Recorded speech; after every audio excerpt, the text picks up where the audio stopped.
Welcome to The Guide at Fish North Georgia. Brought to you by these fine sponsors. Spro, working with America's best anglers to design the world's finest fishing tackle. Nichols Lures, handcrafted to perfection. Georgia Blade, makers of premium fishing lures for over 3 decades and home to the Georgia Jig. Crypto Bass, tournament grade, Georgia made. And be sure to visit fishnorthgeorgia.com.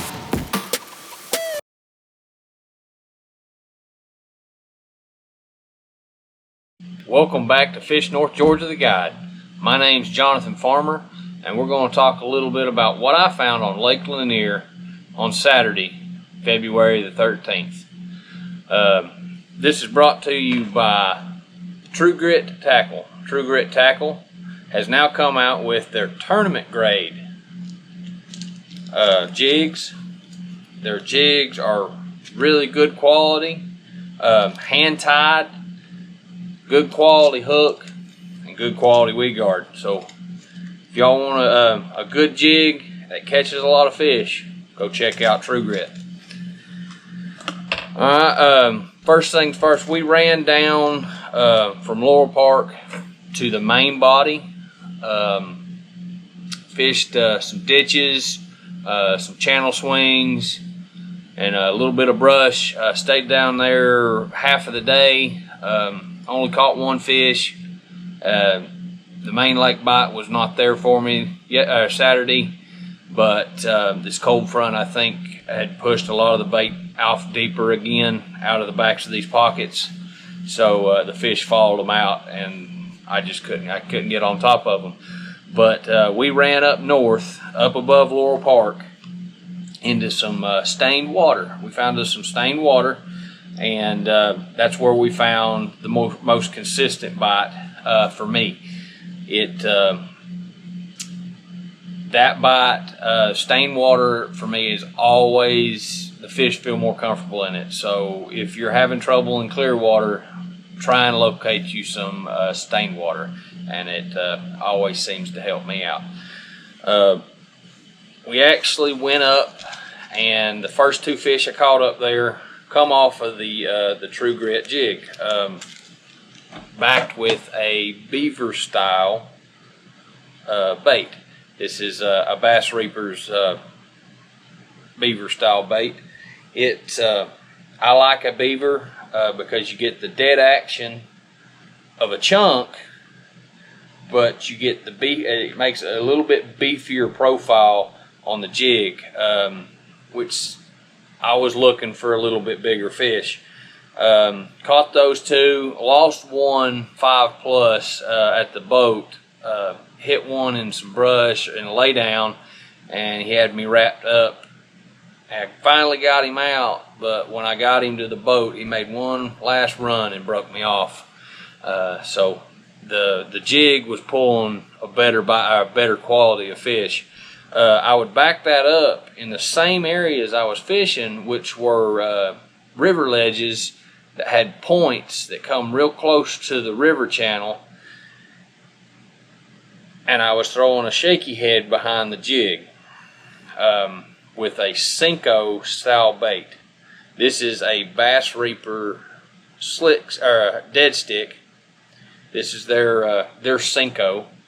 It has a hook keeper in the middle of the bait, and this is a spot sticker shaky head in the 3/16 ounce weight. I would dip the tail in chartreuse, and depending on the color of the water we went into, I was either throwing a green pumpkin Senko, or like this one, a black Senko. And we almost edged out a limit upriver. I just didn't run up there quick enough, but we got a bunch of bites. We put 8 fish in the boat, me and a co-angler, within an hour. So the bite was up north for me in dirty water. For your main lake guys that put in down near Vance Tavern or Little Hall or something like that, just find you a main feeder creek and find you some dirty water with some points, fish some points, and you'll find fish. That was my 2 go-to baits was the jig and the shaky head. And the jig was actually in a brown and purple jig, a little bit darker colored jig for that stained water. The water temp, even after the cold front, was in the high 40s, 48, 49. In 2 weeks, I see that we're going to have a warming trend. 5-6 days of constant 60-degree weather, which will warm that water up really well, which will make those fish move from main lake to up north.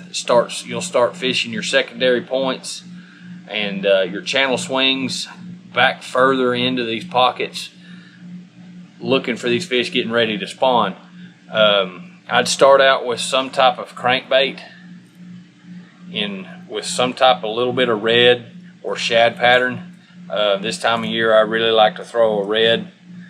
This is actually a Rapala DT10 in their spring crawl.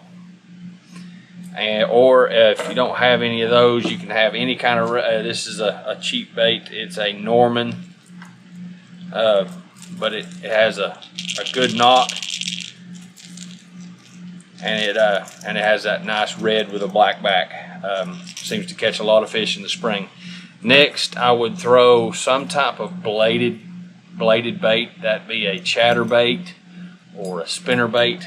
The spinner bait, depending on my color of water, I will either throw a double Colorado, a Colorado and Indiana, or a willow in Colorado. I'm not going to throw my double willows just yet.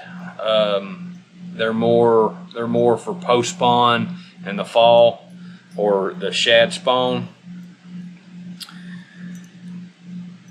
I like the kicker blade in the spring, the red kicker blade. That either be with a Colorado willow, Colorado double Colorado, or Colorado Indiana. In the spring, I like that red kicker. That red kicker seems to pull more fish in the springtime when they're keying on that red color.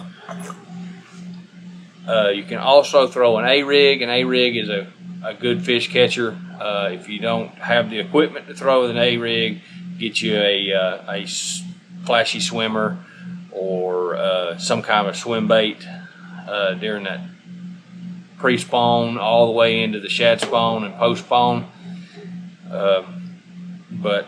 Also a jig is really good for those secondary points and those chunk rock and everything like that. So I hope y'all get out on the lake soon, and the bites should start to pick up, and you'll see some really big fish caught in the next week or two.